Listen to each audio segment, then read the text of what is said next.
Көп учурларда адамдар чындыкты эмес, туура нерсени эмес, бир гана өзүнө жага турган нерсени уккусу келет. Юридикалык, адвокаттык иштер боюнча мисал келтирейин. Кээде мага ушундай адамдар чалышат. Сиз өзүңүздү эң кыйын адвокатмын деп эсептейсизби? Сиз биздин ишти утканга 100% гарантия бересизби деп айтышат. Алар эмнени уккусу келет? Ооба, мен өзүмдү эң кыйынмын, мен силердин ишиңерди 100%, 110% утканга кепилдик берем деген сөздөрдү уккусу келет.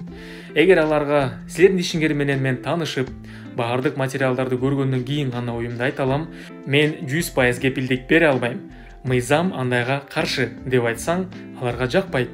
Мен өзүмдү мактабайм, интернеттен башка маалыматтардан караштырып көргүлө, мен жакшы же анча эмес деген адвокат экенимди десең, алар аны жактырбайт.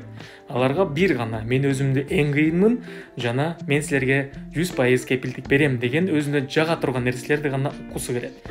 Демек алар ошондуктан алданып жүрүшөт.